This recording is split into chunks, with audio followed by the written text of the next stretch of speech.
Hi అండి. ఈరోజు వంకాయ కారానికి సరిపడా మీకు చూపిస్తున్నాను. పావు కిలో వంకాయలండి.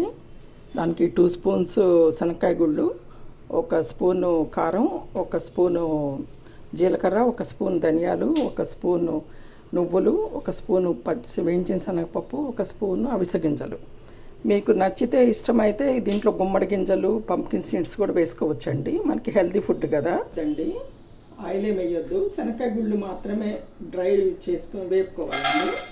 శనక్కాయ గుళ్ళు, మినపగుళ్ళు, మినపపప్పు వేపిన తర్వాత మంచిదని చెప్పని ఇవి ఫస్ట్ 1 సెకండ్ వేగిన తర్వాత అప్పుడు వేయించి శనగపప్పు వేసుకొని ఫ్రై చేసుకోవాలండి. జీలకర్ర, ధనియాలు ఇవి రోస్ట్ అయిన తర్వాత కొంచెం అవిసె గింజలు వేసుకోవాలి.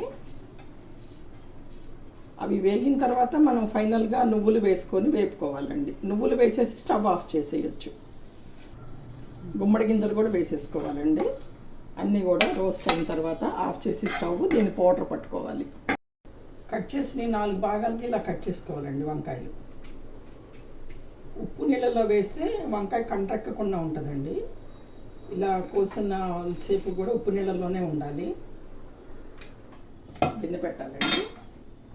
దీంట్లో మనకి చాలా తక్కువ నూనె పడుతుంది, ఎక్కువ కూడా పట్టదండి. ఈ గరిటెతోటి 2 గరిటెల నూనె వేసుకుంటే చాలు. లేదు కొంచెం కావాలి అంటే 1 అరగరిట వేసుకోండి.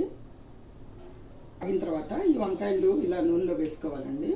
ఇది చాలా ఈజీగా అయిపోయే వంట అండి. మనం ఫ్రైగా కానీ త్వరగా కూర అవ్వాలి అనుకుంటే, గెస్ట్లు వచ్చే ముందు తొందరగా కూరలు అయిపోవాలి అంటే మనం ఈ వంకాయలు ఇలా వేసేసుకోవాలండి. ఇట్లా కాడలతోనే వేసుకుంటేనే మనకి చాలా బాగుంటుంది. వంకాయ సరిపడా ఒక హాఫ్ స్పూన్ కూడా కదండి, పావు స్పూను వస్తుంది. ఇలా మెత్తటి ఉప్పు వేసుకొని వంకాయని ఇలా మగ్గనివ్వాలండి. వంకాయలు మనం ఇలా మూత పెట్టి మగ్గనివ్వాలండి. ఎంతవరకు మగ్గాలో మీకు చూపిస్తాను. కారపొడికి కావాల్సినవి మిక్సీలో వేసి కొంచెం నలిగిన తర్వాత వెల్లుల్లి, ఉప్పు, పసుపు వేసి తిప్పాలి. వంకాయలు మీకు 10 నిమిషాలు ఇలా మగ్గిపోతాయండి. మగ్గిపోయిన తర్వాత స్టవ్ ఆఫ్ చేసుకోవాలి. దీంట్లో కారపొడి పెట్టుకోవాలండి. ఈ కాయ కొంచెం ఇట్లా పక్కకి జరిపేసేసి దీంట్లో అంతా కారపొడి పెట్టేసుకోవాలి. కాయ చల్లారిన తర్వాత మనం చేత్తైనా పెట్టేసుకోవచ్చండి, విడిగా తీసేసి. ఇదండి మనం ఇందాక తయారు చేసుకున్న కారపొడి.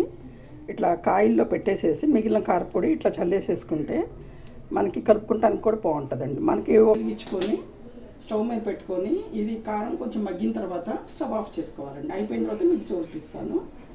వంకాయల్లో కారం పెట్టుకొని మళ్ళీ స్టవ్ వెలిగించి స్టవ్ మీద పెట్టుకోవాలండి. వంకాయ వేపుడు తయారైపోయింది మనకి. ఇలా కొత్తిమీర చల్లేసేసి స్టవ్ ఆఫ్ చేసుకుంటామే.